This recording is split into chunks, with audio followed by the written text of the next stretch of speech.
being around my friends and just going out. There's so many different places, from the parks to downtown to, I mean, anywhere. Everything is so different. There's so many different areas. And with that, there's so many different people.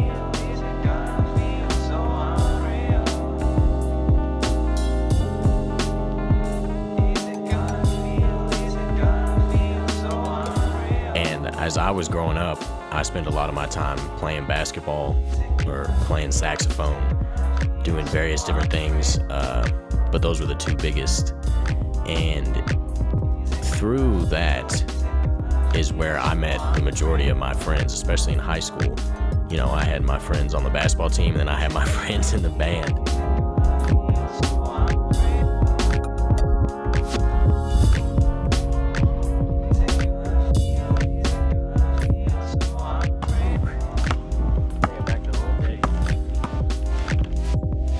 Those connections and those relationships that I built at that point in my life when I was, 15 through 18, I look back on that now. It just seems so long ago. And one of the reasons that I started this podcast was when I do look back on those moments and I think about the people that I met in the city that I grew up in, there's too much talent, there's just too much of a lot of different things that need to be discovered, need to be talked about.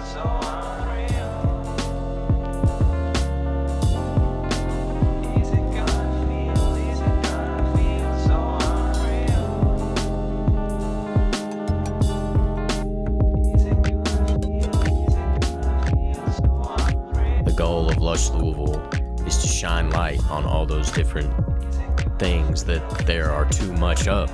All these different creatives and their work.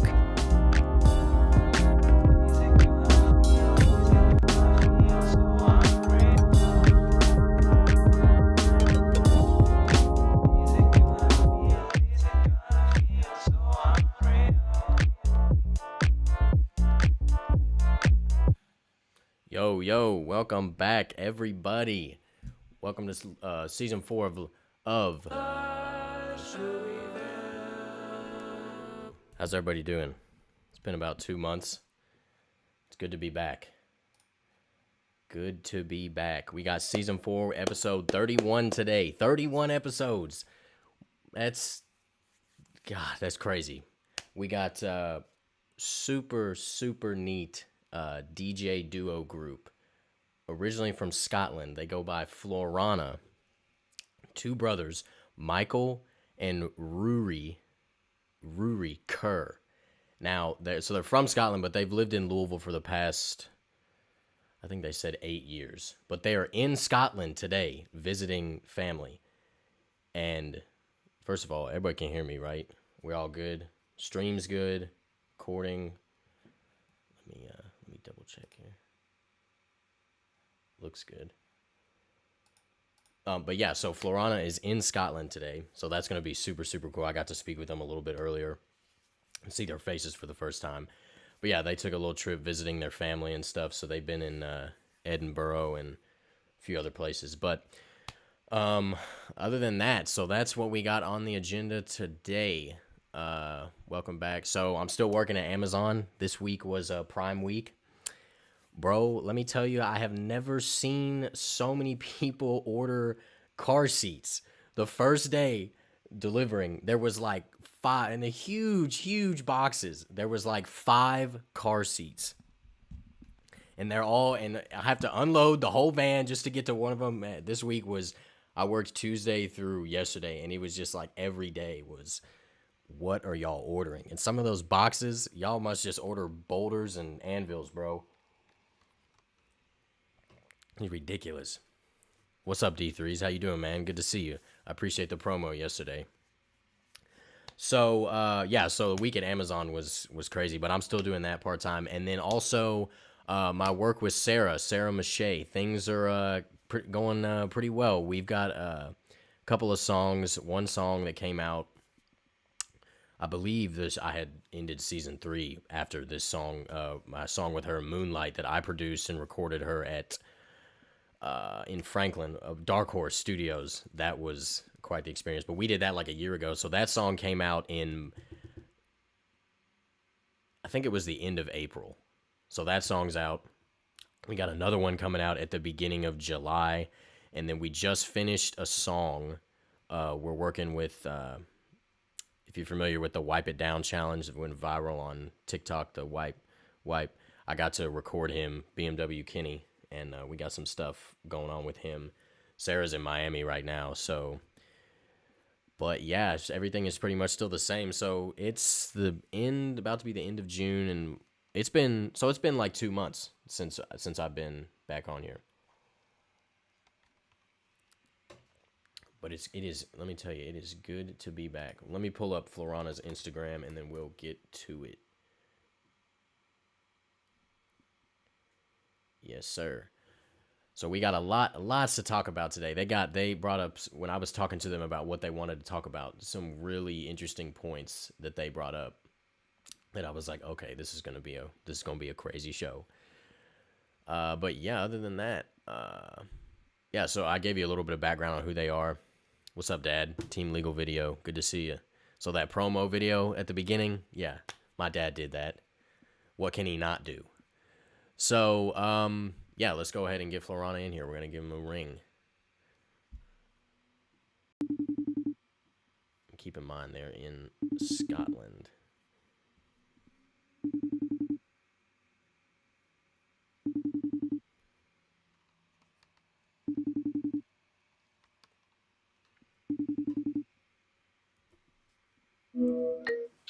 Yo.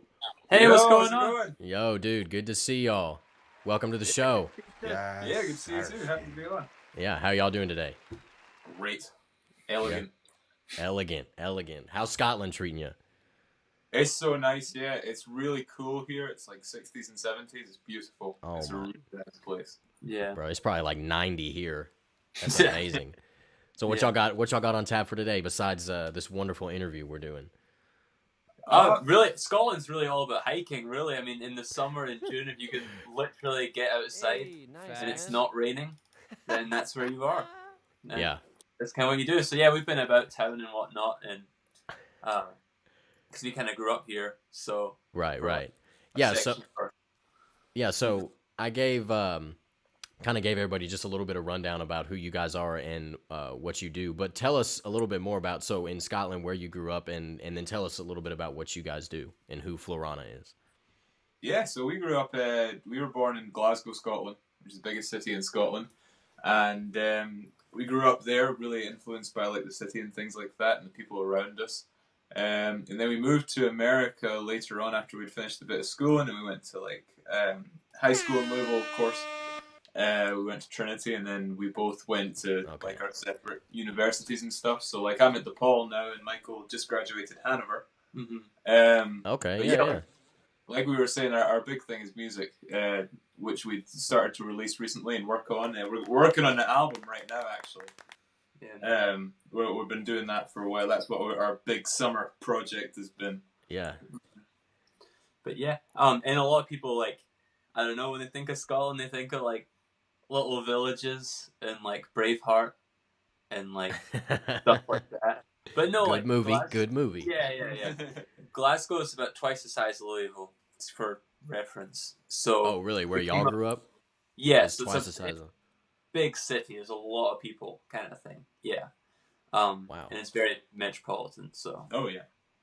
And what year did y'all move to Louisville or move to America? Well, the thing is, it's kind of hard to say because we've bounced around a lot. Oh yeah. Back and forth. So yeah, but I really couldn't put a year to it, to be honest with you. But we've loved both for different reasons and stuff like that, and Louisville's been really welcoming and America in general. So it's been really nice. Absolutely. Yes. So when did y'all get into music? Well, I mean, it's different for both of us. We've kind of been surrounded by music our whole lives. We've always had like some sort of connection to it. We've had like relatives that played instruments, but I started playing instruments when I was in the third grade. I started picking up like a few things, and I I taught myself guitar, and then I was moving on to things like piano, and then bass, and then like drums too, and things like that. So ever since then, I've been like exploded and like kind of been like going through more and more like discoveries in music, changing tastes and things like that. Like I used to be just like a huge rock head, and that was the only thing I listened to. Yeah. And then like in high school and stuff, it expanded out to things like like rap and hip hop and things, and then R&B and other dance genres. But yeah, and I can't play an instrument at all. That's okay. So yeah, if you're talking about FLORANA music, this is kind of the guy. Okay. I'll write the words to some songs and kind of, I don't even know what the word is. Argue. I'll be the devil's advocate in the room. That's kind of going on. That's kind of trying to swing the pendulum a certain way. And so yeah, that's kind of our relationship to music. I'd always had a real passion for music. I always listened to music. Like I'd always get iTunes gift cards for like Christmas, dude, and all that. I remember the iTunes gift cards for Christmas, literally, yeah. And you had to be like mad selective about like, okay, what songs is it, kind of thing, and pick from there. God. And I made some terrible decisions. It was definitely a process. Yeah, Yes. no, I know what you mean. Yeah. So, but that was kind of my relationship to music. I never thought I'd like get this into it, I guess. Me and Rory were mad into Rock Band. I guess that's the first time we ever worked together on anything. Killer. We were. Oh, killer. the video game? The video game? Oh, yeah. No one wanted us. I forgot about that game. We had the classic. Whole kit. I mean, it was like the guitar and the drums and God, I'd give anything to get that thing back. I mean, that was a fucking machine. That was proper. Yeah, and it was that bad. Rory got so good at playing different instruments. It got that bad to where I don't know why I agreed to this, but I would hold up the microphone so that he could sing and play another instrument simultaneously. I had no role. Oh my God! To prove that he could do it. So, but yeah, there you go. Well, I had no microphone stand, but he was taller, so he got that role, and he was demoted. Yeah. Dang. Hey, everybody's got a job, man. Everybody's got a job. I think it was that we did like one of those tours that we set up, and I felt you underperformed, so we went and we demoted you to. You demoted him to the microphone stand, man. So, yeah, the music business is rough, bro. Get used to it. But so as I would just tell us a little bit about DJing and like what goes into that and when. What tell us what that is. I mean, I know what DJing is, but like, what is your all's process like as a group and as brothers, as two DJ brothers? Tell us a little bit about that. Well, I'll tell you something. I used to fucking hate DJs. I used to think that's where we're starting. Yep, they were nothing but like an aux cord, and I was like, "What is this really?" Oh, nothing but an aux cord. Dang. Yeah. So I was like, nah, what is this? But then I realized, I was like, oh shit, no, it's actually like a whole lot more complicated than that. Michael got a DJ board one day when we were in high school, and I was just kind of confused. I was like, I don't know what we're going to do with it, and it was just kind of confusing. And the more we played about with it, we more realized this like crazy musical potential behind this thing. Mm-hmm. And it is so much more than just like, you think like, oh, it's a party, you just play the hits and things like that, but it's not. You can really quickly throw up until you're actually think about like when you're in the car with your friends. Until you're actually put on the aux, that can be a big thing. Like it can be you can make and ruin friendships with that. It's a big role. So that is really where we started. So the process has been trying to figure out like a good strategy for going to parties, getting events right, but then also smooth transitions between everything. Mm-hmm. You want to cultivate like a nice, what we do is like, we say like it's a 5 set. So with it, it's kind of like, it's like a roller coaster. It is, yeah. So like you want to have 5 songs that all go together in some way or another. But you want to make sure that you don't nice, man. If you want your 5 set to be right, we kind of do it in like a, I guess what shape would you call it? Kind of like a peak. So you want to start off with a song, and then your following song should build on that one. and then your third song should be like the highest. But then after a while, you can't keep building songs up at a party because it leaves you with nowhere to go. Like I think you were playing Hanover. You were playing Hanover College. Yeah, I was playing at Formal, right, like a few months ago. Oh, okay. And I'd done it once before at a sorority, but this was at a fraternity. And it ended at midnight. And so as a DJ, you kind of got your eyes on the clock as to like when things end and like, okay, what are we ending on kind of thing. And I can only describe this last 25 minutes as like a hurricane of white people music. And nice. I had stirred up a storm playing that. But dude, I hit a point with like 3 minutes left, which is like one song really, where I'd hit everything. I'd hit like the last one was Mr. Brightside. I'd hit like all these different songs. Sweet Caroline. Yeah, I'd hit every single one of them you can think of. Okay, really so crazy. yeah. Okay. 3 minutes left. No idea what I'm going to, and when the song was kind of fading out and I was ready to struggling to transition into the next one, I actually heard someone saying, "What on earth is he going to follow that up with?" Yeah. Kind of thing. Yeah, and that's another. That teaches another point too about knowing your audience, because you got to understand, like the parties that we normally play, the people would not like. We do stuff in Chicago too, and the people of Chicago would not take well to Mr. Brightside coming on like at a party. Yeah, No. I bet. It's a whole different like scene, so you've got to know who is in the crowd and like what kind of people are coming to that event. What are they expecting, and then how can you work that in, but also surprise them at the same time. Dude, absolutely. That's amazing. So the 5-song kind of set, the 5 set you were saying. Talk a little bit more about that. Like, what would be if you had 5 songs that you were playing at? So, like you said, there was a bunch of when you were playing at Hanover, it was a bunch of white people music. You stirred up a storm. What would be? So for like, if you were DJing in Chicago, like you said, and they didn't like Mr. Brightside, what would be an example of like a 5-song set or a 5 set? Like different songs you would play.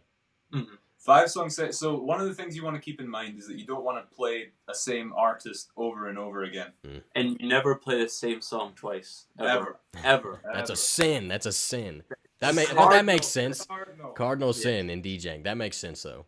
Yeah. Okay, so like one that you could start off with was you could run into like one you could start with if you were starting off something like, okay, so you want an opener. You want one song for your first track that's going to explode and people are going to know what it is. So if I'm in Chicago, I'm probably going to play Father Stretch My Hands Part 1. Start it off, Hometown Hero, that kind of thing. Yes. Then you want to follow up with something that's around the same tempo and around the same bounce. What would you follow that up with? It's funny when DJing, like a lot of DJs write out like 30-song sets and all of that. But we've kind of mastered the notion of switching between songs, that we can really read the room and like wing it, the whole thing kind of thing. Yeah. So, and it works to where you start a song and then based on the first 45 seconds, you can kind of tell where it's landed, that kind of thing. And from there on in, you've got the headphones on, you're figuring out the next one. So I'd say like you could go like Father Stretch My Hands, and then something a little bit softer, like you could play the first little bit of Untitled 7 by Kendrick Lamar. And then you can take the whole high on the third one. Like you play just that little bit at the beginning, just like him with the beat and everything. And then you could take it to the real high on number 3. You could go something like Sicko Mode. You know, like something that's just going to make the place explode. Of course. Or Mo Bamba, yeah. Yeah. No, yeah, but that's okay. Cool. Okay, and so then what? You take it down from there, because it's like all right, Sicko Mode. That's like Travis Scott and a Drake feature. It's like, there's nowhere to go from there. You can't take that to like a higher thing. So you got to find a way after that to do songs 4 and 5, which let you down. So it's like you want to have things that are a bit lower intensity, and then once you figure out those two, then you start the whole process over again. Yeah. So So it's just like that throughout. So that's kind of like how you guide your shows, like the Yeah. 5-song. That is cool. I never would have, but that makes sense. So knowing your audience, the 5 set, and so how long would your typical DJ set be? Oh, Well, jeez. here's the thing. Here's the thing. Oh, God. 4 to 6 hours. Okay. 4 to 6. But the thing about that, like, could you play music for 4? Like, do you have 4 to 6 hours of music without repeating a single song? Yeah, it's a lot of music. Without playing the same artist too much. I mean, here's the thing. We found out pretty early on, you're not going to get through 4 to 6 hours of music without quite a bit of Drake if you're at, like, a college level party. You know, it's like, it's hard to do. Because the man's just like, when he's not on his own songs, he's on somebody else's. And those songs are hits as well. So you gotta Nobody's stopping Drake, bro. Nobody's stopping him. Nobody. Yeah. I tell you, going for 4 hours playing music, you start to hit I think anyone is going to run into this problem. It's how many Drake songs are we playing? Oh yeah. Like, you really got to keep tabs on that, because it can get out of control. It can get out of control. Too much Drake. Too many Drake songs. It can. And the worst thing you really want, like, you want to establish a presence. So, like, anyone can walk up and do basic transitions on a DJ board, next song to the next. But for us, it's important to know or make yourself known presence-wise. Like, oh, there's a DJ here, that kind of thing. Because there's something going on. It doesn't have to be some crazy, scratching. None of that. But it has to have presence to it. And so not always playing like all songs all the way. Rarely ever playing. Oh yeah, no, I never songs all the way through. And that's the other thing is, like, you can start around like hour 4, hour 5. You start to like lose your mind a little bit because you've been listening to music for so long. It's a long time, yeah. And you can't repeat anything. So then some whack shit starts getting thrown at you. Like, we have a playlist in our library called like 2 a.m. Who's Left. It's like all these songs are. It's like, right, okay, I bet they've never heard this. Here's a crazy remix of like Stronger by Kanye. Yeah, mixed in and like mad shit. And there's some funny playlists as well. Like, we've got one called like Intermission, which is funny, where we'll throw on something like, I don't know, the Cantina Band song. Sometimes you need a pee. And you can't. Yeah, it's a long time. Yeah, so you throw like Cantina Band and be like, all right, I'll be right back. Then you run to the bathroom and be back. Yeah, but there's a lot of different ways to do things. Remixes are huge too, but it's hard to find a good remix of things at times. It can be. You want to present music to people in a new way, but you also got to know that if it's a really lovable song, people will want to hear the original version. So it takes like a knowledge of also what people want. That takes communication with people, listening to people as they come up and suggest things. Suggestions, that's another thing. Jesus, oh God, trying to work that in. What is that like? People, especially probably drunk people, coming up asking you to play probably the same song over and over, and we already established you can't do that. And sometimes, man, it'll be like one girl who is like 10 shots in and like is so determined to have like the shittiest song played. That's Karen. And will like berate you over the sound of the speakers, which is very impressive. Over the sound of the speakers to get you there. And sometimes you just gotta be like, okay, yeah, and then just not do it. What with suggestions, like a lot of people are like, okay, just put it in the queue. But here's the thing, and that's what I kind of do. I kind of disguise it in a way, because back to the 5-song set thing, what I'll do is I'll play the next song, whatever it is, and then I will listen to whatever song they have suggested on the headphones. Because I don't know all music. I've never claimed to know all music, Right. And then make the executive decision. So then I'll make the executive decision first. Does it play? Does it not?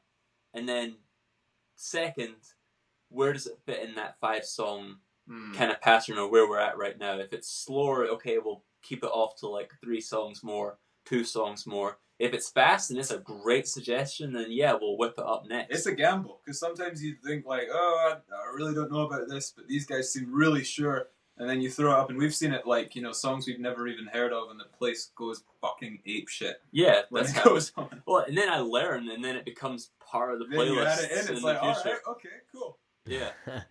Sweet, man. Well, cool. Yeah, that's some gems, key information. I'd never even had thought about any of this. I don't know too much about like how to DJ, but like that's interesting. So the 5 set and dealing with knowing your audience and where you are. So like knowing your audience again, but like that's super interesting. Yeah. So what? I got a question. When you were at the formal, what did you? Do you remember? What I followed up with? Yes, yeah, the final song. Yeah. Exactly. What did you follow up the final song with? Well, see, the thing is, like, what ended up happening that night, I followed up with "Leave the Door Open." Oh, dude. See, because right there, That's modern Motown, bro. That's modern Motown. Yeah, It's so amazing. you didn't really know. You see, sometimes you can just completely sideline them with something, and it's like it doesn't quite fit. It's not the 5 bracket. It's not any of this, but the song itself is so good, and people are thinking like, if it's like trap beat, trap beat, trap beat, trap beat, and then that, it like, you know, it can be hard to do, but at the same time, once you do it, like, people can go crazy. And also, like, the reason it kind of went was the last chord on Mr. Brightside. I believe it's the first chord played in "Leave the Door Open." With the piano. So it's the same note. So it's the same note. A transition. Yes. Sounds like a transition to me. That's super cool. So it's like, so things like that just kind of work out sometimes. So yeah. So, and we have this expression. We say half of the coolest shit we've ever done is completely by accident. Yeah. But we always make it look like it was planned. Yeah. Oh yeah, dude. Bro, some of the best beats are made and you're not even thinking about it, and you're like, wow. And then when you are thinking about stuff like that, did y'all freeze? Dang. We were doing so well. But they're across the world, so we'll give them a pass. Yo, There we go, we're back. Sorry. I was like, oh no, they froze. Yeah, no, we're good. What was I saying about? We were just talking about the follow-up. Beats. Oh yeah, so, like you were saying, you know, some of the stuff that y'all do is just not planned at all. Well, I feel like I produce too, so you know, when you're making beats, some of the best beats are made, you know, when you're not even thinking about it, and in a few minutes, you know, you just put something together, you think it works, and it does work. So that's super cool. Absolutely. Now, so talking about the 5 set. Talk a little bit about what is the importance of transitioning as a DJ into different songs. Like, what is the "Leave the Door Open," the first note of that was the same ending note on the last song. Yeah. So that obviously works. That's important. But like, how important really are transitions as a DJ? It's got to be huge. It's the art form, is what it is. That's the entire art form. Is the transitions to try and get things to work together. It takes a comprehensive knowledge of like music theory, of rhythm, tempo, key, and like arrangement. So you have to have a vast knowledge of like music, not only from like a sonic perspective, but also from like how it makes people feel, the speed of it, and those kind of things. So the entirety, you want a song to have begun in a transition to happen so fast and so quickly that it almost like takes people a second, and then they realize, oh my god, it's a different song. But it was so smooth that they didn't even notice like the transition into it. Mm-hmm. Yeah. Mm. And So do not leave it silent at any point. Yes, never let the music die, ever. What happens if it goes silent? Then I am going to come up with some. Well, yeah, I might leave people with time to think and Boo. turn around and Yeah. talk. Exactly, yeah. You ever been dancing and then the music like completely cuts it? It's just like, wow, I feel like it's like a roller coaster stopping in the middle of the tracks. Yeah. It's like, damn, okay. Dang. Okay. But no, So like, it's interesting. Like if I don't have a next song and I'm winging it, and I'm like, okay, where on earth are we going? Or I get sidetracked because Karen's yelling in my ear or something like that. come on, Karen. Come on. Usually what I'll realize is I'll realize that it's ending. And depending on what song, whatever it is, I'll find some sort of way of looping. So what Yeah. I'll do is I might loop it the last 8 bars and then cut out the high ends, so it's just all low ends, and it's just kind of riding like that, which means it's quieter, but it's not. People aren't going to realize because they're not. You can't hear it that well. Yeah, it's But all it's the about same perception. song. It's all about Yes, perception.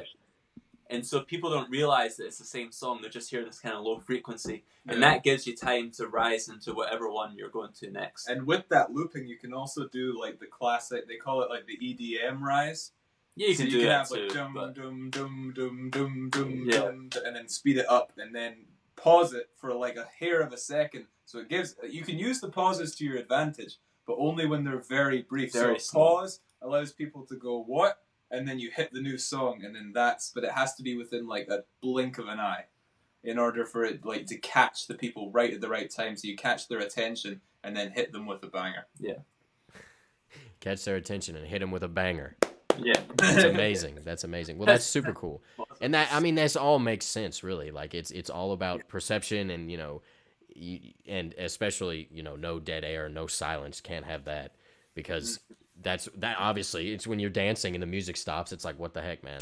Yeah. So that's super cool. So as like you both DJ, correct? yeah. Okay, Yeah. so as DJs, I've seen a lot, in America at least, a lot of DJs also transition into producing and making music. Obviously, you all do that, so talk about that.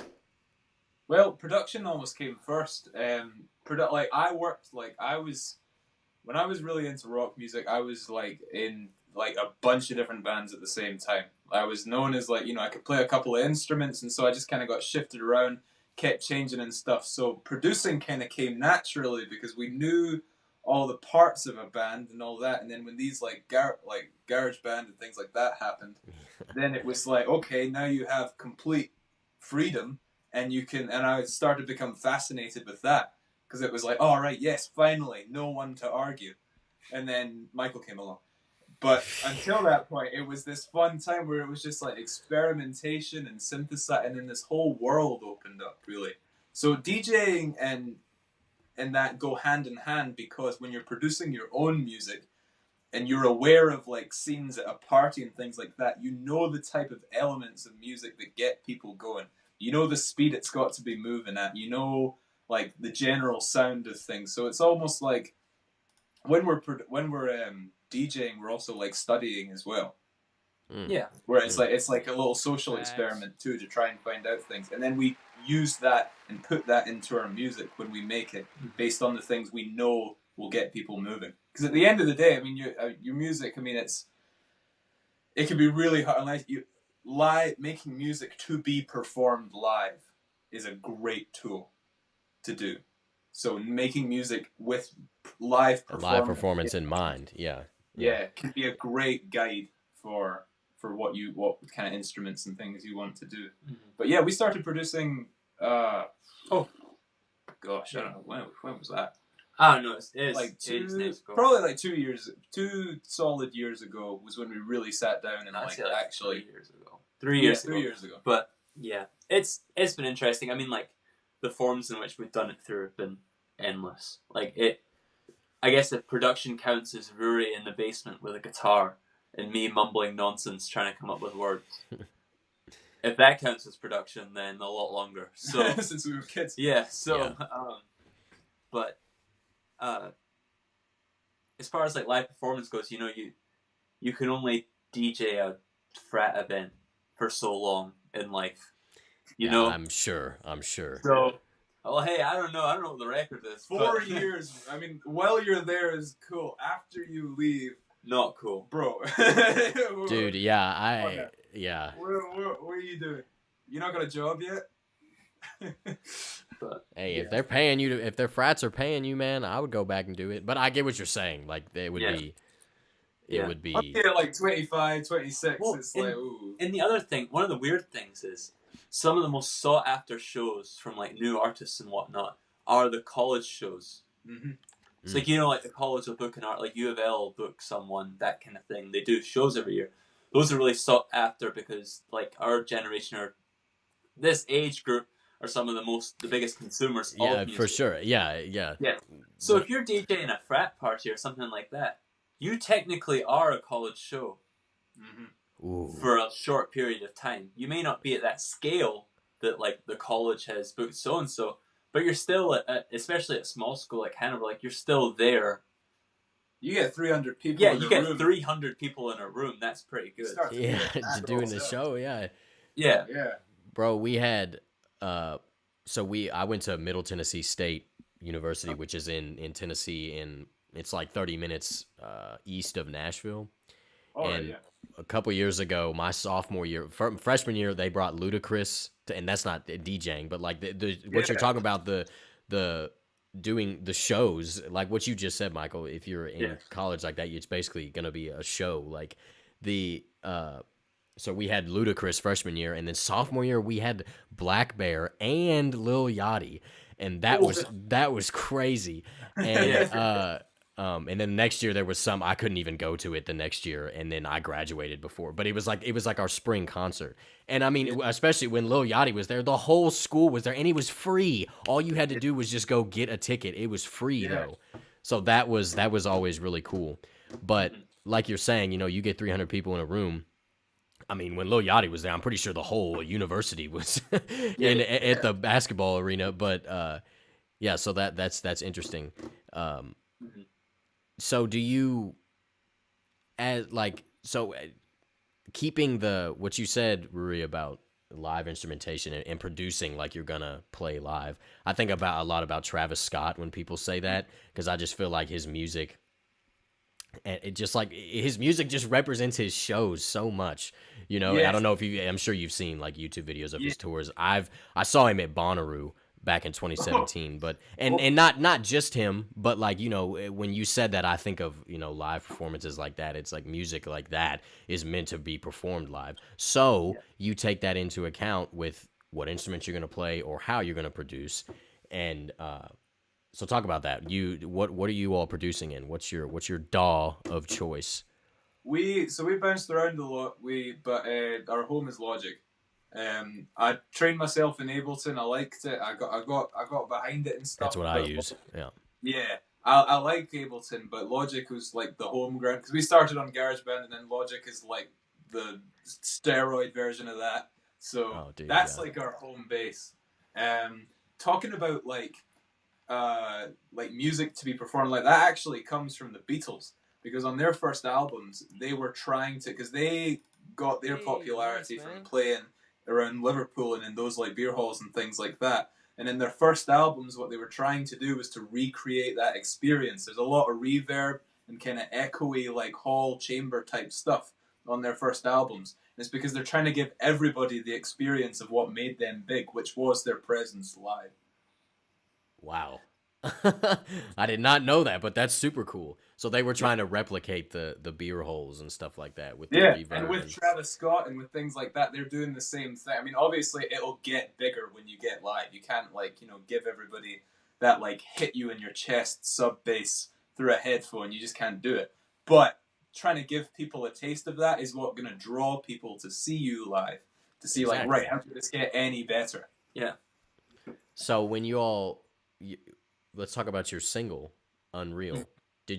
Were you thinking like this, thinking about performing it live, or how'd that go? Yeah, it was taken a lot from Chicago's house scene. Chicago's got a really big house music scene, and I've gone to many a party where it was songs. It was usually trap and things like that, but what you hear the music, and then somebody will have a sub there hooked up. And then it's the intro bit with the melody and things like that. You can hear it, and then when the bass hits on the first drop of the song, the whole house shakes. And that was the experience we were trying to recreate sonically with that song. But what I will say is, by no means I don't know, with making music this long, the amount of different styles and genres there have been, we could really go in any which direction. Oh, that's the thing, because we've been making music for so long. But trying to come up with Michael and I fought for months about what should be the first Probably single. about a year. Probably a year. It's what the first single was, but then in the end we realised... We kept changing directions. I mean, there was times when we had like a 6-song rock album ready to go. There were times when I was just making beats up in Chicago for rappers. There were times when, it's been all over the place. So with a producer, you're gifted and cursed because you're kind of like a master of none. You can do everything, but then you don't know what to settle on. The creative process is a roller coaster, bro. Fiendish beast. A fiendish beast, exactly. So you were making beats for rappers up in Chicago. What was that like? Very, as a little Scottish kid, very interesting. I was introduced to what would happen is I met some friends there, and then I would go over to their houses, and then we'd all like get together and party on a night or whatever, and then all of them would start freestyling. Not me, I don't rap, but like I was watching all of them freestyle. I was like, oh damn, these guys are all right, And I was like poking about in Logic at the time, and so I put something together, and I was so nervous to show it to these guys. I just met them. I was a freshman at college, and I had just made this like ditty little beat, and I was like, hey, so I made this little thing. I want you guys to hear it, and I showed it to him, and my friend River turned around to me, and he was like, this is fucking dope. This is awesome. And if he hadn't said something like that, I don't know that I would have ever touched it again.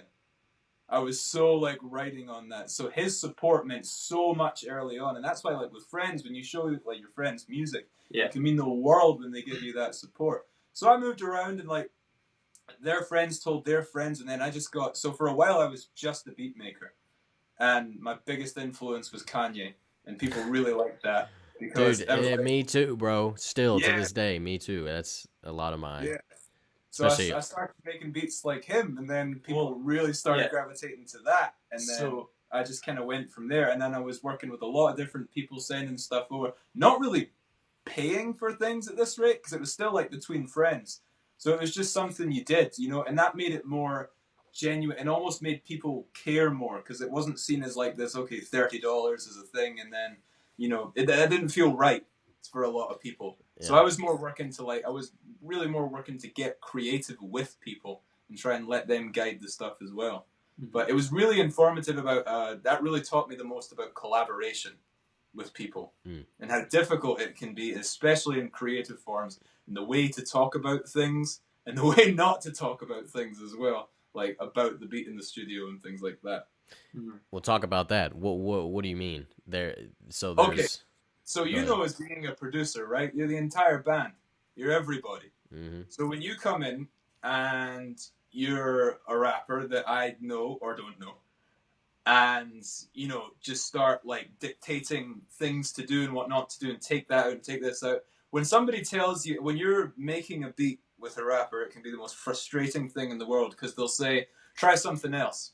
It's a little bit vague, that. A little bit vague, just to say, try something else, try something else, try something else, time and time and time again. You gotta realize the creative, like, demands that you are putting on these people when they're doing all of this for free for you to do, because they want to see, because they've seen talent in you and they want to see you succeed, and they want to help you out and collaborate. It's respect is what it is. And leaving ego and everything like that at the door, because some people come in with a massive ego and they don't even have a single out. So you just kind of let them have their little show over there, and you're just like, okay, it's like, oh, I've rapped for this person, and I've rapped for this person. It's like, all right, yeah, but you're in my college dorm room, so let them know. Yeah, no, I feel you. I've dealt with some egotistical artists that they don't even have a single out. You're right, but that's interesting. The creative demand that comes with being a producer, and they say try something else. Well, can you give me a little bit of what you want, like you know what I'm saying? Exactly. That's a good super good point though, because... and also at the same time, I just had, what was it, it's like,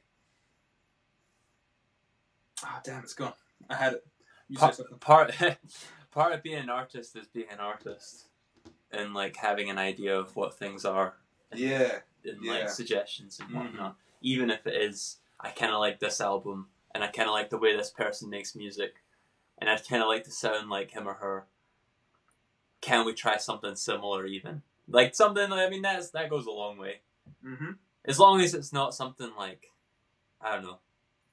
I think a lot of people get into music because they've heard those massive songs, but they might not listen to an album ever all the way through.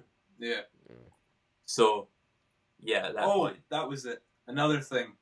On working with rappers, some people get in it for the lifestyle of being a rapper. Yeah. And I fucking despise it. Do not show up crossed to the studio with two women. Unless you're ready to work and you do actually work. When you don't even have anything written, like, bro.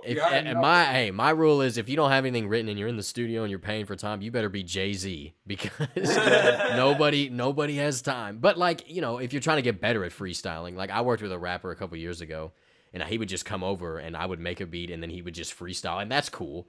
But we're all here on our own time trying to, you know, get paid and do this and enjoy it.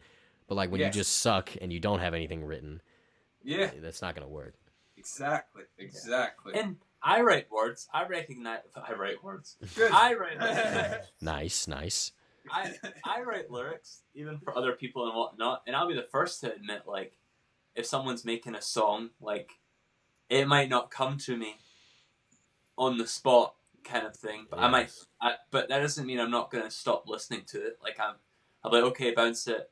I'll listen to it, and I kind of keep going with it and try some different things. I'll play it in the car. I'll play it in the shower. I'll play it wherever it needs to get heard until I've got something to write with it, kind of thing. Because I think a lot of people think that the writing process comes from the studio itself, and it doesn't quite work like that. Well, when you get to the top, studio time is no longer $30 an hour; it's more like $1,000. So walking in and not having anything isn't really what the record label wants to hear either. So it's professionalism. It can also be respecting and courtesy. And look, some people just don't know. Some people just never been in a studio before. Like I was just making beats. I didn't even. My dorm room was my studio. You know, I would ask my roommates to be quiet while they recorded this verse, kind of thing. Try not to blow the smoke at the microphone, like all that. Like, damn, y'all were smoking in your dorms? I can neither confirm nor deny, but we were. In Chicago, it's legal. Outdoors. Is it really? Oh, I didn't know that. Oh, outdoors, yeah. That's dope, man. I had one of my buddies went to DePaul, but only for a year. But he was studying like piano and stuff. But yeah, that's cool. Cause I had a dorm, but like I was just starting to make beats when I was in the dorm, and I wasn't recording anybody. So right. I never had anybody. I never had to like tell my roommate to be quiet. But my dorm was so small that it was literally just like it wasn't even. Oh yeah. And it's all just like concrete, you know. Yeah. It just sucks. I know what you mean. Yeah, I would scoot back my chair and hit my roommate's bed. Like I had so little, and I had this desk and this monitor and this television, and it was just like being a hunchback in Notre Dame trying to get everything done. Yeah. No, I feel that, dude. So your song Unreal. So Rory, you're playing the instruments, and Michael, you're writing the lyrics, or how did this song? Yeah, well, here's the thing with that song, we really had like a ton more with it as far as lyrics and whatnot that we'd had written, and then we kind of decided first off, I'm the person that reads up on every single marketing thing, every single strategy, every single like that stuff, designing T-shirts, whatever it might be, trying to figure things out, marketing, branding, all that jazz. And so I was like, let's put something out as a 2-minute kind of introduction. Here it is. And we know, like, there were so many different directions we could have gone in. And there's so many songs that I think both of us agree, like, strongly agree are better, bigger, blow your head away kind of songs. And they're coming on this album as and well. They're coming for sure. But it's kind of like, let's start with this real small thing. Let's learn how to, like, let's go in zero marketing budget. Let's try that. Let's see what happens. Let's test it. Let's figure out how we can track it. What are even like the fastest growing ways. We were never shooting for like, let's get this number of streams. It was more sort of, let's figure out the lay of the land. Because I don't think, like, through the DIY way, you don't know till you know. Mm-hmm. So it was just like, let's throw it out there, and like I like it, and Rory likes it, and I mean the song It's itself. more of a mixtape thing if you think about it. It's too. a really like wonky song. It's just, I mean, it's interesting, but like this album that is coming up is really this gem that we're working on. I mean, it's got some incredible stuff. The more than one line in each song. The production value is like through the roof and stuff. Like I'm so excited to share it with people. I've been showing it to people like near to me, and they have been like, I mean, and these are the people that I show music to for years, and they are like, you've really like got something here. This is like something else. Keep this, lock it up. It's those types of songs. Every now and again, you'll get those songs where people are like, hey, hold on to this one for a second. Yeah. And this is like the summation of those songs. So it's going to be really cool to release this. I'm really excited. And with these songs, it's getting to the point where it's like, it's no longer us, I guess, going around, hey, would you like to be on this? Hey, would you like to be on that? It's more of, hey, can I be on that kind of thing. It's for like when you send it out to people. And so that's the point where we're realizing, okay. Yeah. People coming to you now. When people come to you, that's kind of different. So... What do you mean? Like people coming to you for your music? Yeah. So like I'll write words, and I always write it with Rory's voice in mind. Okay. From the start. So whenever the song's on, I'll write it from that, and then maybe if the words don't match what Rory wants to say, or Rory hates my words, very common thing. Then I'm like, okay, and I'll tuck them away, and maybe I'll use them somewhere else with someone else another time, kind of thing, and then start over. And then keep going on that way. So I've got like tons and tons of lyrics for years and years and years that have just been kind of tucked away. But that way, if I'm working with someone else, I can go over and just whip out, okay, maybe this melody with these words might work. Usually the words that get tucked away are very basic and not deep enough. So they stay over here and then applied somewhere else. But with our stuff, the writing takes a very, very long time. Probably the hardest part of the entire thing. Yeah, because you want it to be personal, and you want it to be like you want it to be truthful. You don't want to be embellishing on anything. You don't want to be writing about experience that you don't have. That doesn't make sense. You got to start seeing these things as an art form. It's like embellishing and things in like rap song. Like I get it, that's part of the genre and things like that. But we're not about that. You know, Jay-Z writes truthfully, and that's what I like about him. You know, he's got one of my favorite lines of Jay-Z's is he's talking about him and his wife, and he says, "What's better than one billionaire? Two." Yeah. So it's like he just said, and then at that rate, you can't argue with him because he's just telling the truth. Yeah. And you see that too in artists. Like you can tell the difference when an artist is really speaking the truth. Kanye on Yeezus and things like this. Like now in that he embellishes too, but like it pays off so much more. And when you tell your own truth, then that is what makes other people see it too. And they'll see, holy shit, that's my truth. This guy gets it. This is someone who knows what he's like. This guy is talking about a real human experience. And that's what can foster connection between you and a fan base. Yeah, and also, like, I guess I've got a lot of frustrations, like, with working with others when they want to jump on something and whatnot and that kind of thing. Especially when it comes to writing, because if I write the whole thing according to Rory's voice and Rory's lyrics, and we finally get to agree on something, and then someone else wants to hop on and say, okay, but let's change those lyrics to something a little different, kind of thing. It's like, take a deep breath. Let's see. And our rule is,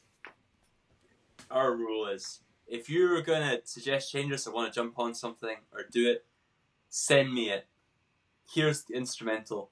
Go do a voice memo, send it back, and we'll see what we think, kind of thing. And it's hilarious how many times people just don't. If you don't, then do you really want to be on it or not? Kind of thing. A lot of people don't want to be directed. A lot of people don't want to be produced. Yes. That's exactly what producing is. And finally, now it's on them. It's like, you know this from being a producer. Like, I've made this entire song. I've put my creative output out there. It's one of the scariest things you can do. All of a sudden, it's like, okay, you want to write it? On you go and send it back to me. Then people are shitting themselves. They're like, oh, God, I forgot. I'm going to have to actually put something personal out here. Yeah. Go ahead. And I was just going to say, you can tell really quickly, like, with the type of words people use. how deep we're going with this, I guess. Like, I don't know. I've spent enough time writing my own music to realize, okay, Michael, we're being a bit too basic here. Come up with a new concept. Come up with something new. Don't use that word. Way, day, night. Just like chill with the, yeah. So we call them rhyme zone lyrics. Yes, if you've spent too much time on rhyme zone, you'll The rhyme zone. Yeah, rhyme zone's like the greatest thing ever. If you look up words that rhyme with, and then insert any word, rhyme zone is like the thing that will bring it up. Like sat, cat, bat, mat. You know, like one for one for one for one. Yeah. But I don't know. It's interesting, and like it helps. Yeah, it helps if you listen to a lot of music, because then you know what's saturated and what's not. Yes, yes, indeed. But yeah, what were you gonna say? No, I was just gonna say so guys, you can stream their new song Unreal. There's a link tree on their Instagram. If you click on it, it'll it gives you a bunch of different options to.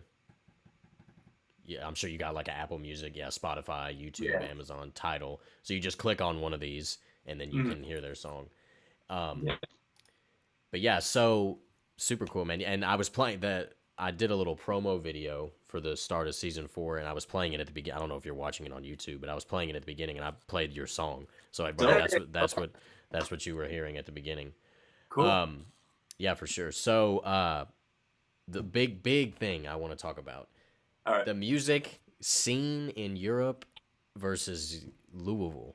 Hey. I'm sure it's insane. But like DJing in Europe versus DJing in Louisville or America. And you told me about like even just like the music scene. There's in Europe, there's a lot of niche like clubs with different types of music. Talk about that. Yeah, well, starting out, I don't think every city has clubs, but not every continent has an Ibiza or like something that size. So a place, it's kind of like, how can I describe it? Diverse tastes is what I would say. You can hear lots of different things. And what's interesting, I actually learned this recently. Music in the UK used to drop on a Tuesday, whereas in the US it was typically more of a Friday thing. Yeah. Which meant that the new music came out on a Tuesday, faster in the UK. And I always realized, like, my cousin who lives in Glasgow, he would hear new music or know new music faster than me. And I think that in Europe, people have a hunger to get to what's newer a lot faster. It's why I'm playing hurricanes of white music. Still, kind of thing. And then one thing I'll add to all that is that, again, what we're talking about, music to be made to play live. If you want to look at the music of a place, look at how it's performed live. So we've got more club scene here, like a vastly more club scene. And then you've got places like Ibiza and Tenerife, where places are like hot, like islands that are dedicated to festivals. And with that, that's pretty insane. When you're in the Mediterranean and you've flown there with 20 of your pals, and there's campgrounds so that you never even have to leave the festival, you're going to want some crazy music. So what takes over often a lot here is dance and EDM. You'll hear a lot more of that here. America, way more associated with trap. If anybody has Apple Music, what you can actually do, they added this, I found it really interesting. They started doing playlists of top 25s of cities around the world. Chicago, New York, Glasgow, Tokyo, London. Seeing those will give you the best representation. Dude, I bet. Yeah. But they're so interested. There's a whole lot more. So UK I can talk. Scotland I can talk for. They're going to be like pop hits. They're huge into electronic music. That's really where that goes. And I would say that a lot of Europe falls pattern. Now, there's more rap kicking up in the UK in like recent years too, with like grime, people like Skepta, Stormzy, and that. Yeah. But what about drill? What about drill in Europe? Oh yeah, that's huge here too. And that that took heart in like this South London and things like that, and brought up. But yeah. But just to be clear, like London drill in hip hop in the UK, it's so recent. Like it's been around quite a while, but its acceptance, I know, is nuts. So like even as far as recent as like 2015. So I think, what was it? There's only ever been one UK hip hop artist like headline a major festival in the UK Who ever. was it? It was Stormzy Oh, okay. a few years ago. But as far as like outside the UK, they had in 2015. I mean, they had Jay-Z a while before that. But just as an example, they had Kanye in 2015, and the organizers were receiving death threats because they did not want him on the stage, kind of thing. So there is Poor this Kanye. yeah, I don't know. It's like, and so it's that kind of atmosphere. Like they're very specific what they want to hear. People love 80s music for sure, all the time. And one of the big like, if you're not into dance or you're not into hip hop, then it's Britpop, which is like Britpop. 90s. Yeah, which is like, and there are clubs that exist that strictly play Britpop. So yeah, like there's one Firewater in Glasgow, and the club actually splits into two places.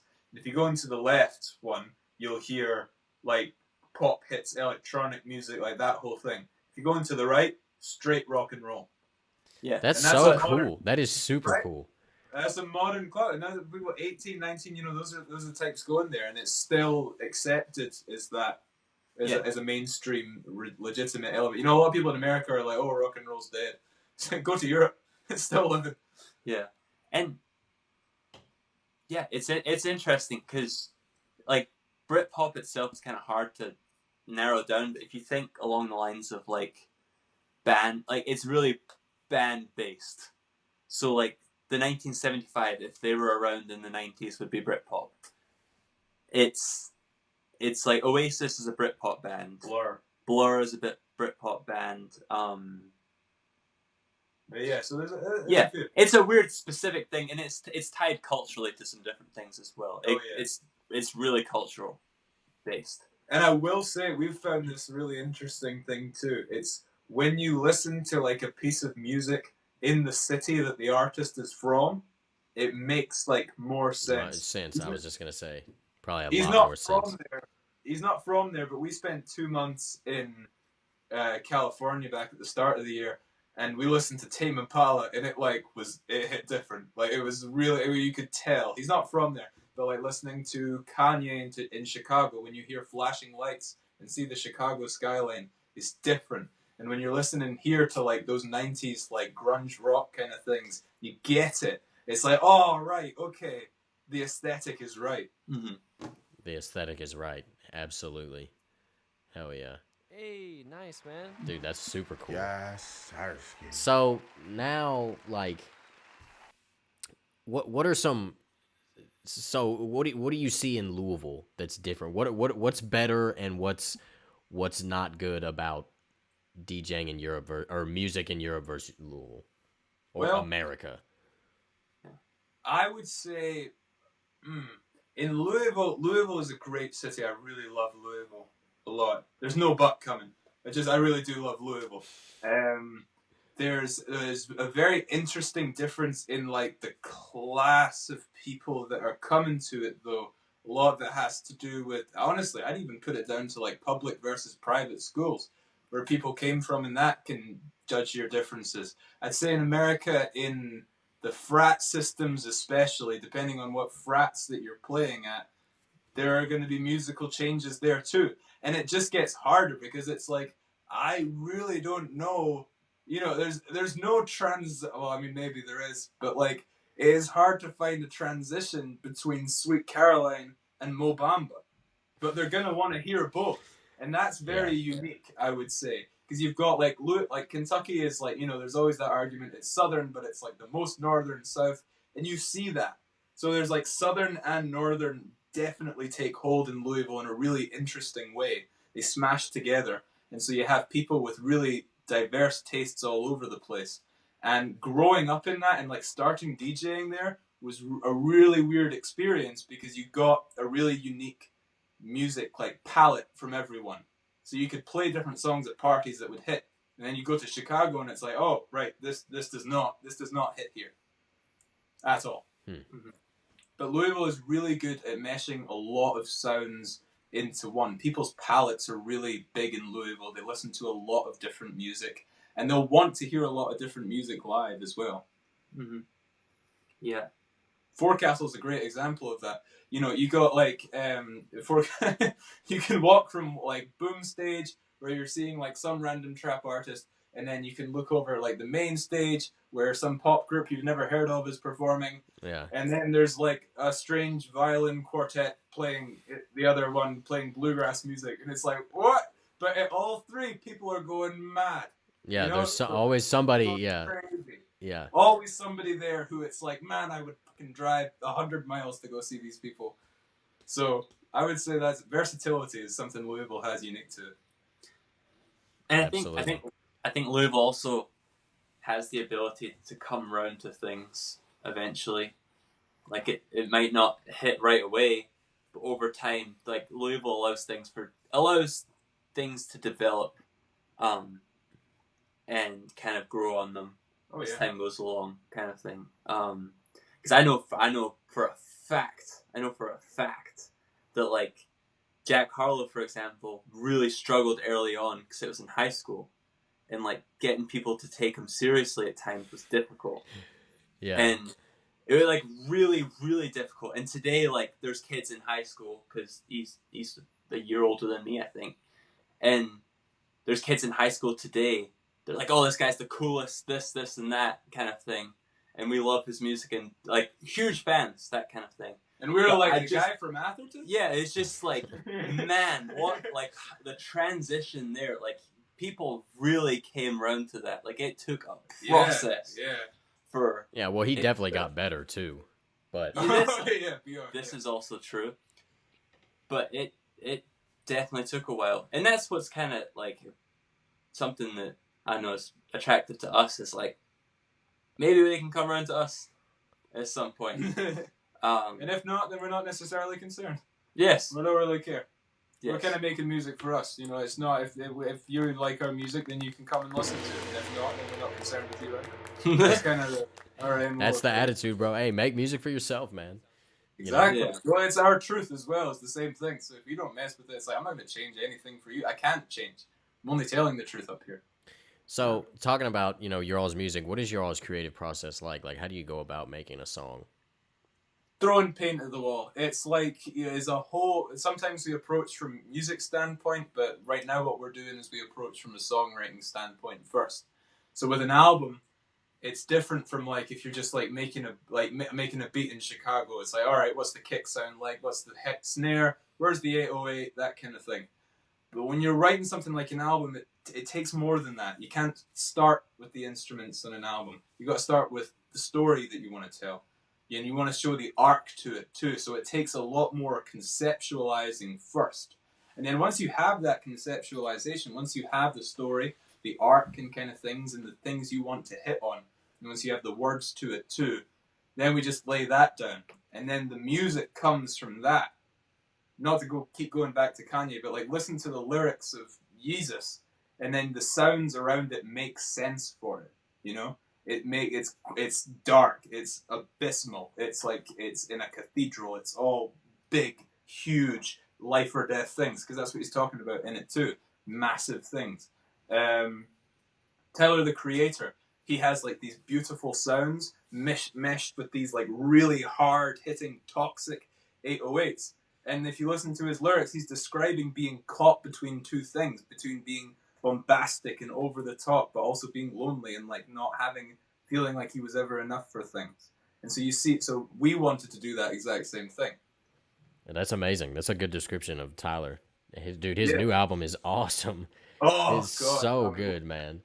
And like the juxtaposition that he's got with DJ drama, and then like a bass clarinet and a flute is just like, dude, what?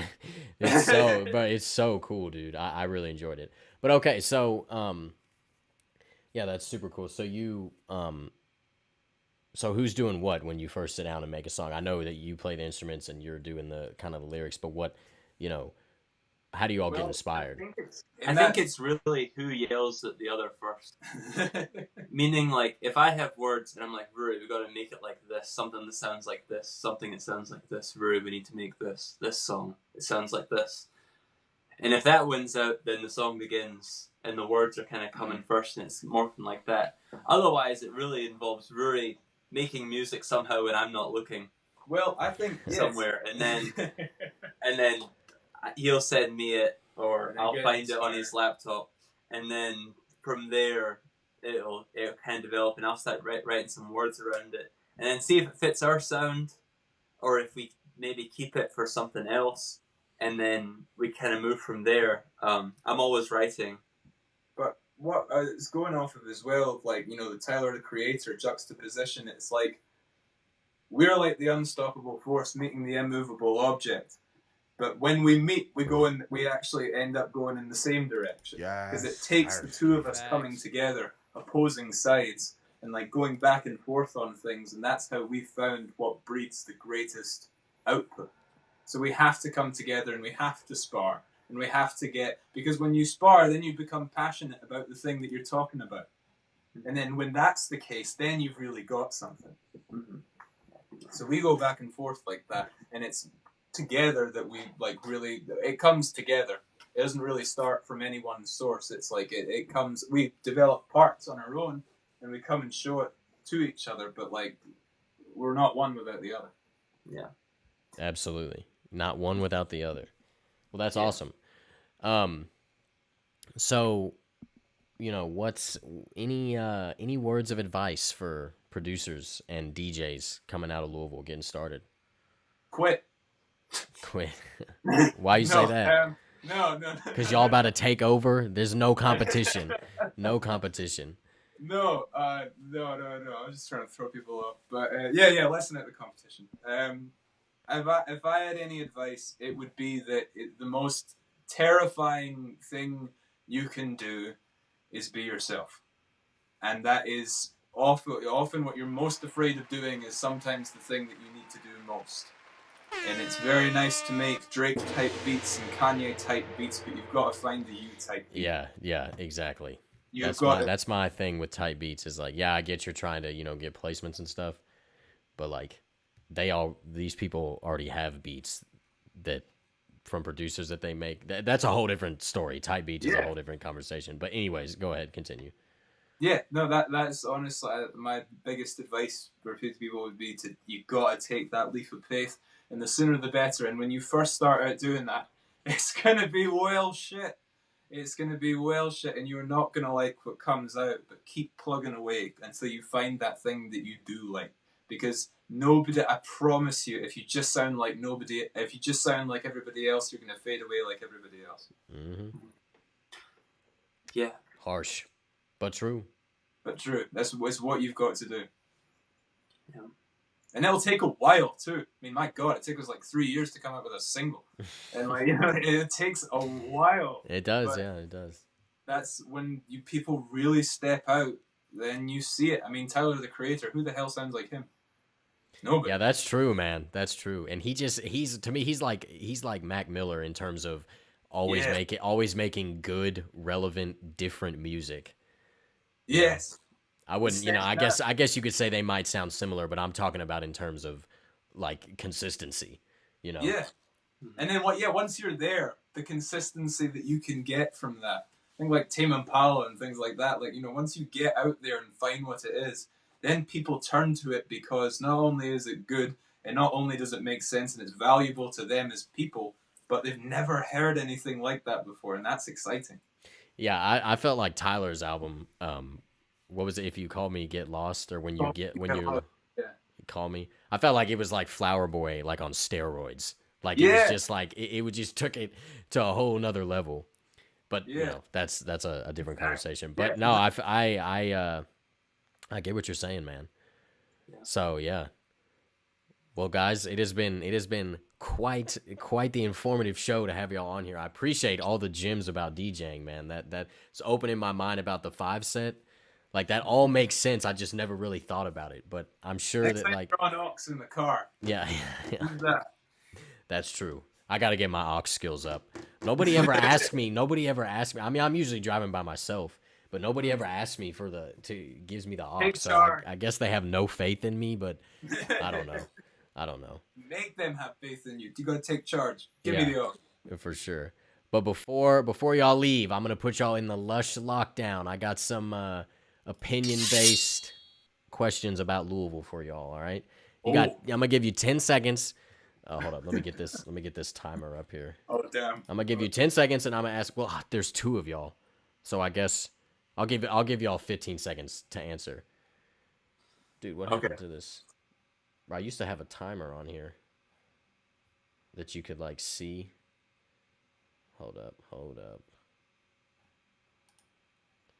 Whatever. Forget it. I'll just use my phone. I'll hold my phone up to y'all. All right, I'm gonna give y'all 15 seconds. Oh damn. The first question: you're in Louisville and you have $10, and it's a Friday night. Where are you going to eat? You got 14 seconds. Oh, that's minutes. Hang on. $10. Timeout. All right, go. Hold up. It's got to be somewhere on Barstown Road. That's the only place you're gonna get good food here. And the 8, answer. 7, 6, 5. Blue City Tacos, if that's a bit. I forget what it's called. Okay. Blue City Tacos. Yeah. I've heard about it. I don't know if I've eaten there Taco City, Louisville. That's what it is. on Barstown. Okay. I think somebody had said that before on here. I don't remember. Yeah, I'm not sure, but I have heard of that. So it's good. They got good tacos. Right. Yeah, they are always. I'm in there with DoorDash all the time. Like they are like just in and out. They're popping. Okay. Yeah, dude, I bet DoorDash goes crazy there. All right, you got 15 seconds. Best venue in Louisville. Waterfront Park. Yeah, I agree. Okay, why? Forecastle and Waterfront Wednesday. Also the views of the city. Also just like the general like nature of it. You feel like you're in the city, but when they fence it off, it really does feel like a unique place. It's down by the water too. Anything with water ups it. And the lights that you get on the walking bridge when the sun goes down as well. That's just added to your whole environment. No, for sure. No, I feel you. That it's definitely a great. I forgot about Waterfront Wednesday. That was like that was high school. Bringing it back. That was high school summer right there, dude. That was so fun. I remember the first time I went, I was like, "Wow, this is a lot of fun." But it was like everybody went to that. You know, I totally forgot about that. And they had some good shows there too. Some good bands, man. Yeah, I was surprised too. I gotta make it out this year. All right. Final question, and this is compliments to Rory here. Would you rather fight 100 duck-sized horses or one duck or one horse the size of or one duck the size of a horse, right? Yes. That was it? Mm-hmm. Okay. So think about that question. You got 15 seconds. This is so easy. 100. Bring on the horses. Yes, 100 horses. Bring on the horses. You would rather fight 100 little horses running around like ducks or one giant duck. What is a duck gonna do? First of all, there's only. Let me lay this down. You've seen geese. You've seen ducks in the park when they're scared. Fuckers can move. Now they're the size, and their muscle density has the size of a horse. They are nippy little fuckers. So yes, it's like, oh, it's great. Oh, I'm gonna fight it. The minute that thing runs at you, you're gonna shit yourself. Get my kicks on. 100 horses, 2 feet, no bother. Kicking them out, every single one. Be like going against toddlers. Oh wow, jeez, harsh. That is an interesting question. When you said that yesterday, Michael, I was like, all right, I'm gonna put him in a rush lockdown with that. That's interesting. That's funny. What you saying? See, that's the thing. I don't know how to take down a duck. Like a horse. Grab it by the neck. Grab it by the neck. A horse has 4 legs, and if you can knock it down, and it's just down, something like that, right? No, they can get up. They can get up, but it might take a minute. Yeah. Goofy doing it too. They're rolling around on their back. Yeah. But I don't know how to. Like a duck could actually eat you. Yeah. If it was that size. It'd come down on you. Yeah, I guess its mouth would be way bigger too, you know. And it can It's fly. just like a giant. It can fly. Giant. Oh, dude. Considering that. Dude, a duck the size of a horse that could fly. That's true. Maybe it would just fly away then, and you wouldn't have to deal with it. Hopefully. There you go. Hopefully, that is a mythical creature. Yes. Well, guys, I can say it has been a pleasure having you all on here. Thank you so much. Last question. Your name. Oh. Where did you come up with your name, FLORANA? Oh, this is cool. So my brother and I, we were huge video game enthusiasts as well. We were younger. We were on the PlayStation 2, greatest console ever. And we had this, our favorite game was Ratchet and Clank. And there was this one mission we played. Now, this was back in the day when Definitely you had a classic. Definitely a classic. These were back in the days when you had like memory sticks, right? And our favorite game was the third one, but we lost the memory stick. We lost it. So there was no saving. So for a while, we would come home from school and just play the start of the game over and over. And there was always a time right around 5 o'clock when we got called up for dinner or like to do homework or whatever. And the name of the planet that we always made it to before we reset was FLORANA. What? That's pretty cool. That's a good story. A good story. And I mean, we've been, that goes to show like how long we've been together, how long we've been fighting with each other about what we should do. It's just, that's a really deep connection for us. Yeah. Dude, for sure. That's awesome, dude. That's awesome. Well, any last words of advice for Louisville producers and DJs? I think, I guess, everybody starts out shit. Try not to be shit. Try not to be bad. And also, don't rush the process of get better. Good. Yes. Yes. Don't rush the process. It's okay. Absolutely. Never rush the process. Kick ass, man. I'm glad you had us here. I appreciate it. And I appreciate y'all reaching out to me through email. That was super cool. I was like, yo, absolutely. I have y'all first show season 4. That's amazing, man. And you know, y'all keep it up and I'll be in touch and keep in touch about the album. Let us know. And guys, you can follow FLORANA. It's just FLORANA Music, FLORANA Music on Instagram. And again, stream their link to whatever streaming service you're using is on their. Oh wait, hang on, let me pull it up here. On their Instagram, right here, the link tree. Just click on that and stream their single. Whoops. And yeah, so yeah, it gives you whatever streaming platform you got right here. Click on it, and they'll have their single. So yeah, keep us up to date with the album, and I'll be in touch, y'all. Appreciate it. A lot of good gems, a lot of DJing stuff I didn't know, man. It's super cool, super dope. Of course. Thank you, man. Thank you. Yeah, for sure. And I'll be in touch. All right. All right. Sounds good. Sweet. Y'all be safe. Y'all be safe. Have a good day. You too, man. You too. Peace. Man. Super cool show. Some of that, the 5 set with the DJing, key. I never would have thought of that.